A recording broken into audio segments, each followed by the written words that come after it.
Olá, queridas e queridos! Hoje com vocês os 10 livros que eu mais gostei de ler em 2021.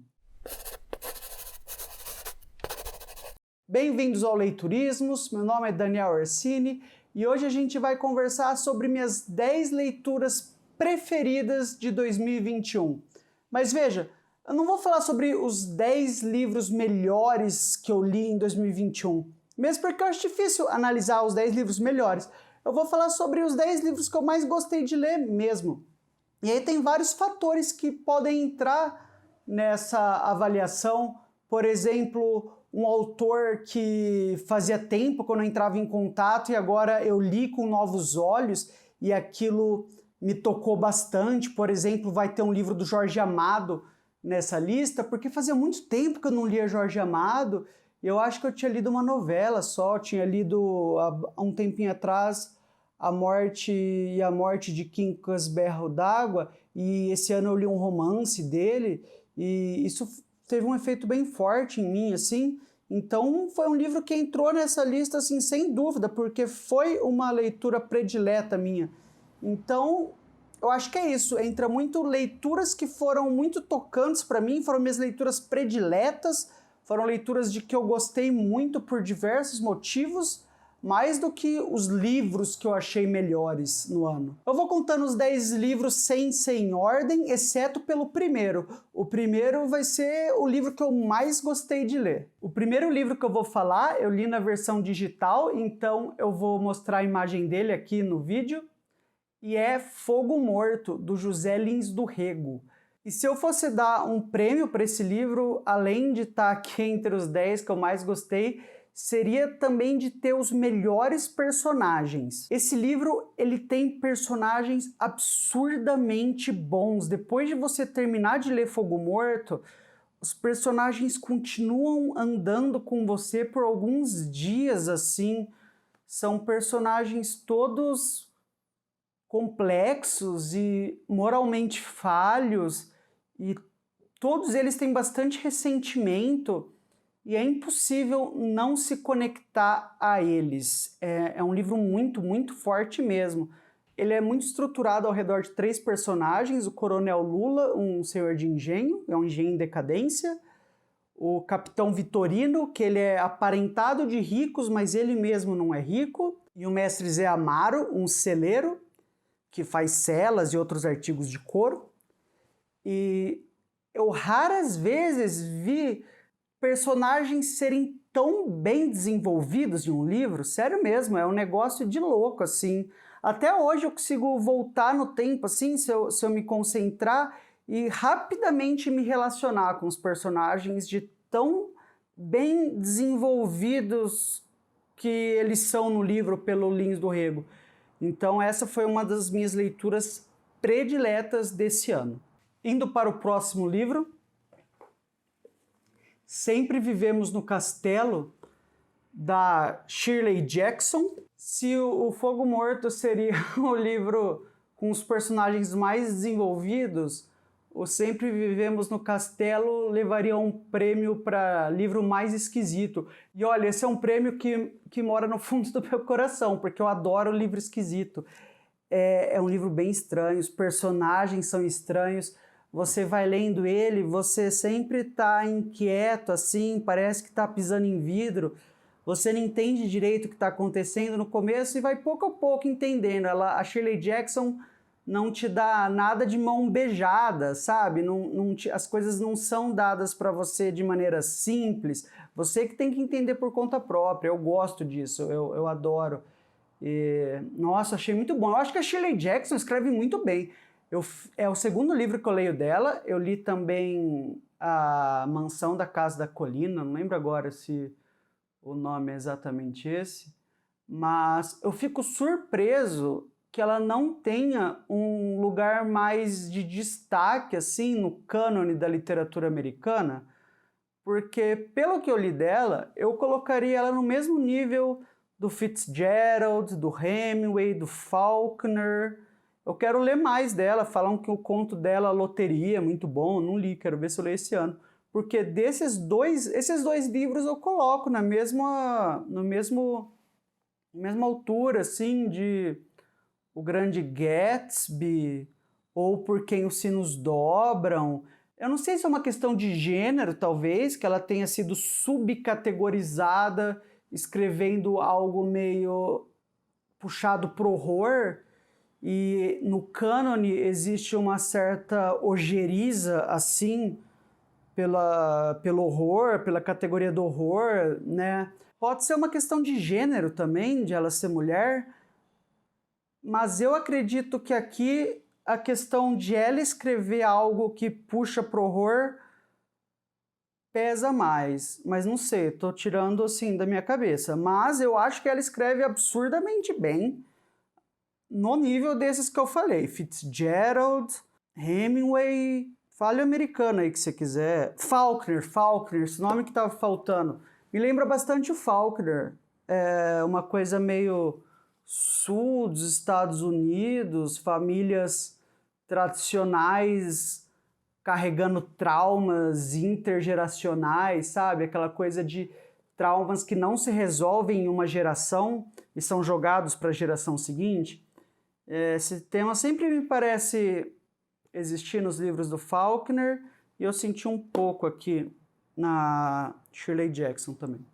Bom, gostei muito, com certeza um dos meus preferidos, e eu virei fã assim da Shirley Jackson.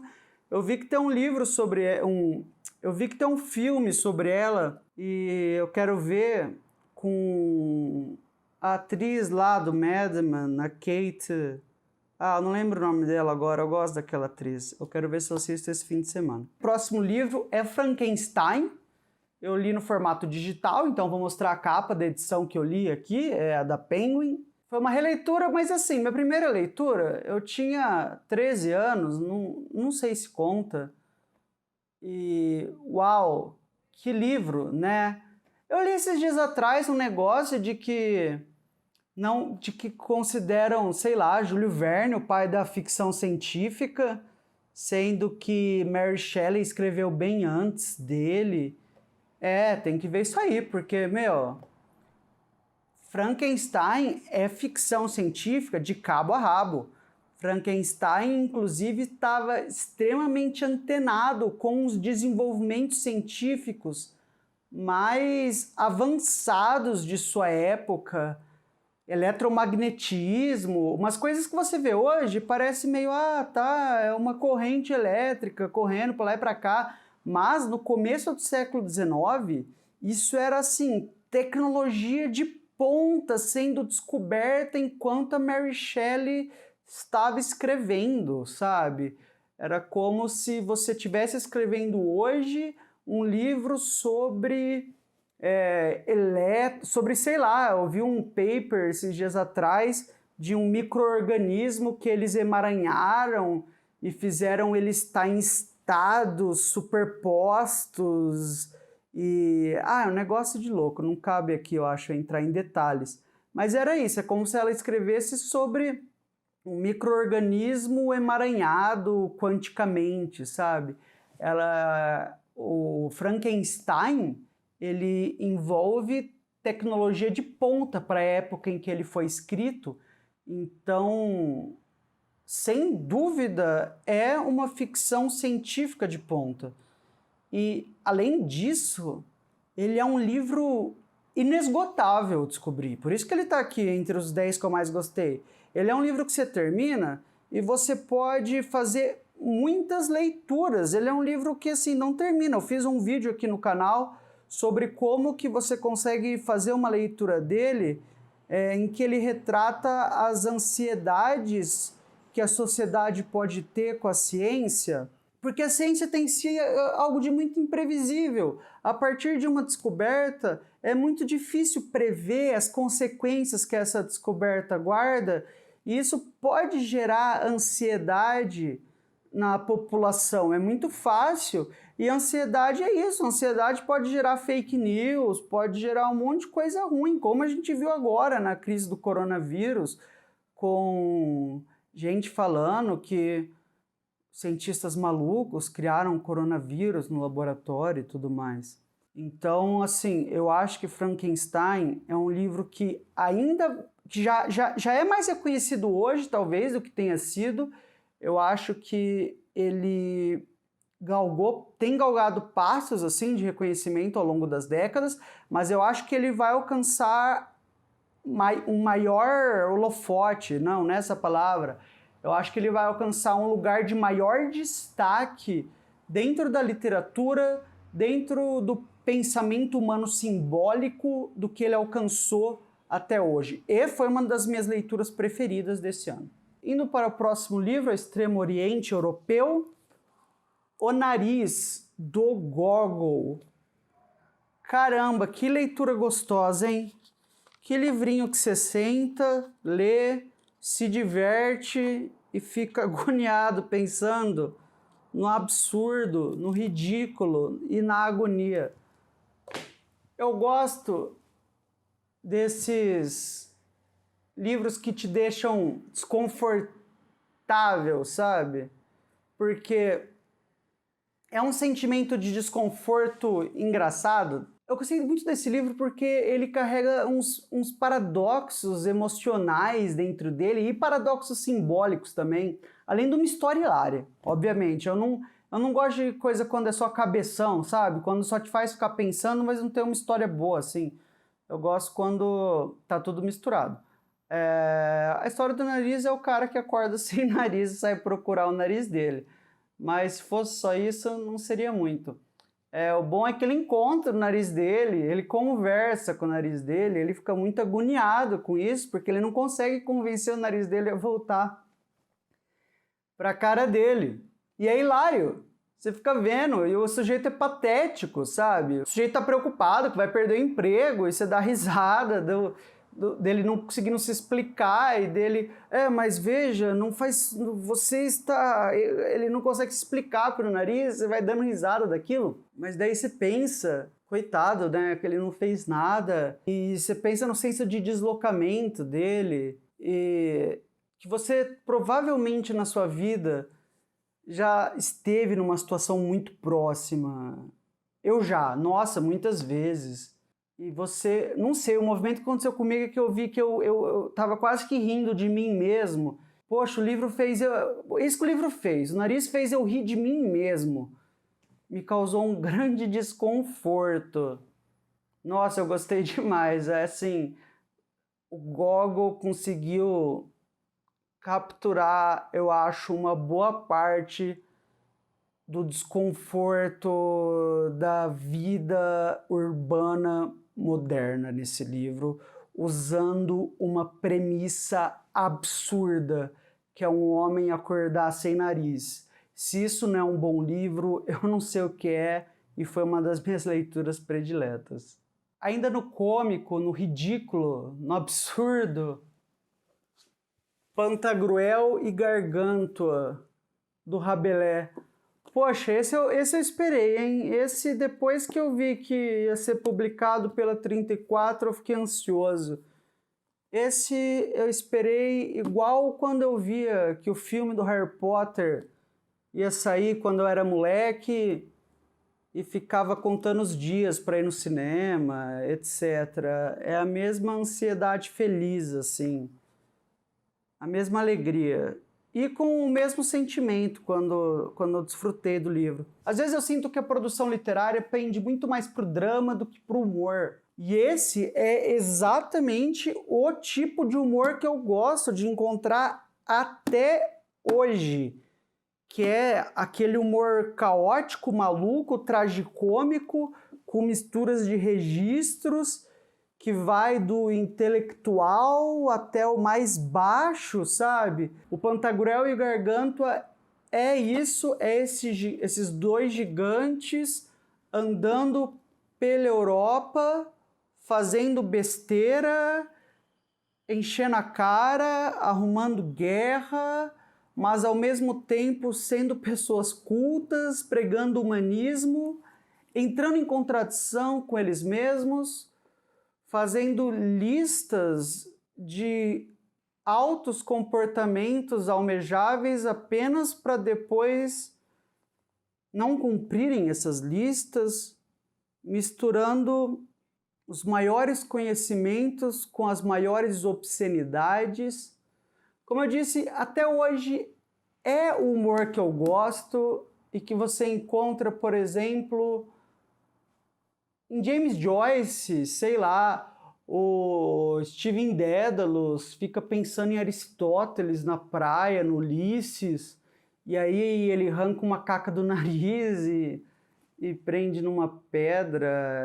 Isso é Rabelais, sabe? Já falei de Thomas Pynchon aqui, que é um autor que eu adoro, que também faz muito esse tipo de jogo de misturar o culto refinado com o baixo, com o espúrio, com o esculacho. Mas é isso, eu gostei muito desse livro por causa do humor dele. É um humor que eu gosto, é um humor que eu acho que conseguiu achar seu caminho sempre. No Brasil, Machado de Assis faz esse tipo de humor em que se tira sarro de si mesmo, em que você tenta ridicularizar alguém, a piada é sobre você mesmo, sabe? Eu acho que até eu vou acabar fazendo um vídeo sobre isso, não sei. Então, assim, uma das minhas leituras preferidas, porque eu dei muita risada. Eu vou falar agora sobre um outro que eu li digital, então vou mostrar a imagem aqui, que se chama Outras Mentes. Ele fala sobre consciência se focando na consciência dos povos. Esse livro abriu a minha cabeça para outras formas de consciência que não a humana, e eu fiquei apaixonado pela consciência dos povos e como eles funcionam e como eles são extremamente curiosos sobre tudo. Eles interagem com os objetos à sua volta e se apegam a outros animais, expressam suas emoções utilizando trocas de cores dos seus corpos. E tem uma coisa que eu achei muito massa. Os pesquisadores que trabalham com polvos falam que eles são os únicos animais que eles veem, os animais marítimos, assim, que quando eles estão num aquário, eles têm consciência que eles estão no aquário. Você põe o polvo no aquário e ele sabe, ele interage, ele começa a pensar em meios de escapar daquilo, ele sabe que ele está em cativeiro. E esse livro foi o início, para mim, de um outro jeito de começar a pensar a natureza e a pensar a vida e, de certa forma, ver um papel meu muito menor no mundo, talvez, muito menos egocêntrico, sabe?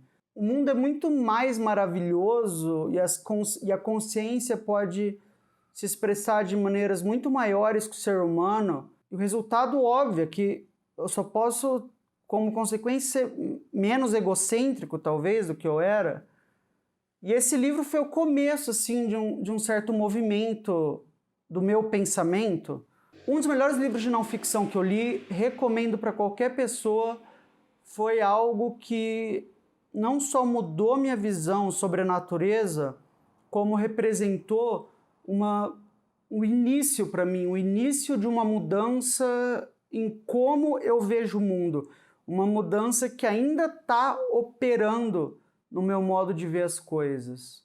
Próximo livro, O Morro dos Ventos Uivantes. Esse é um livro que cobre algumas gerações de 2 ou 3 famílias, depende de como você classificar. E é engraçado porque, geralmente, esse tipo de livro apresenta panoramas em aberto e que se abrem, né? Essas pessoas vão explorando a vida e conhecendo mais lugares. Você pensa muito naqueles livros do Charles Dickens, não sei, em que são muitos personagens e que se conhece muitos lugares, grande experiência de vida, mas o Morro dos Ventos Uivantes não, o Morro dos Ventos Uivantes é um buraco negro. Na resenha que eu fiz, eu comparei, eu acho, a um choque cósmico de planetas, estrelas, buracos negros, não sei, mas a sensação que eu tenho é essa, como se fosse um evento cósmico em que estrelas se chocam e começam a girar umas em torno das outras e se limitar cada vez mais, e nem a luz escapa mais, e aquilo forma um abismo negro, um buraco negro de que nada mais escapa, sabe? É o abismo, o Morro dos Ventos Vivantes é o abismo. É um evento cósmico emocional. É um dos melhores livros que eu li. Eu não achava que ia ser tão bom quanto eu li. Eu fui com muito pé atrás, porque eu acho que quando eu era bem mais novo eu já tinha tentado ler e não tinha gostado. Mas é um livro escrito com uma técnica absurda, com narradores não óbvios, com personagens extremamente complexos, muito afetados pelo meio em que eles viveram. A Emily Brontë escreveu Supernova e eu acho assim, de cair o meu queixo que ela tenha escrito esse livro tão nova, porque a técnica do livro é muito madura e os personagens são personagens que não se espera que uma pessoa tão nova consiga escrever. Então, nossa, eu recomendo para qualquer um, mas é uma leitura para, assim, ir muito atento, porque senão você perde o principal. Próximo livro, chegando ao Brasil de novo, de onde partimos. Eu li no digital também, é Capitães de Areia, do Jorge Amado. Eu não li muito Jorge Amado na vida, então eu acho que é o primeiro romance dele que eu leio, inclusive. Poxa, eu tava perdendo, hein? Eu achei muito bom. Eu saí, assim, com o pensamento de que se Jorge Amado escrevesse em outra língua, francês, não sei, com certeza seria de prêmio Nobel para cima, sabe? Prêmio Nobel seria o peso de papel dele, porque a escrita é muito boa, os personagens dele, poxa, o cara cria personagem muito bom, é muito vivo, e ele consegue escrever o aspecto social com muita vivacidade também. Você rapidamente está ali dentro do cenário em que ele descreve, no caso do Capitães de Areia, o cais ali da cidade. Eu adorei. É uma história também bem pesada, de certa forma. Ele consegue criar uma história que é pesada, com uns tons de alegria ao mesmo tempo, porque são crianças que vivem à margem da lei, mas são crianças, ele consegue pôr uma alegria infantil ali, com coisa como andar de carrossel. Então você tem aquela coisa da alegria triste, sabe? Que essas crianças, você fica alegre quando elas ficam alegres, mas elas não deviam estar passando por isso, elas são forçadas a viver à margem da lei, ao banditismo. Eu achei um livro muito bom. Eu quero ler mais um romance do Jorge Amado esse ano, não sei qual ainda, mas eu com certeza vou ler. E eu saí do Capitães de Areia com essa convicção de que se ele escrevesse numa língua mais lida do que o português, poderia ser até espanhol, que é bem mais lido que o português, ele seria mais reconhecido do que já é. Jorge Amado é um escritor muito reconhecido internacionalmente. Se ele escrevesse em outra língua que não português, seria muito mais premiado, sem dúvida nenhuma. Outro livro que eu li digital, O Som do Rugido da Onça, da Micheline Verunski, é um livro brasileiro contemporâneo.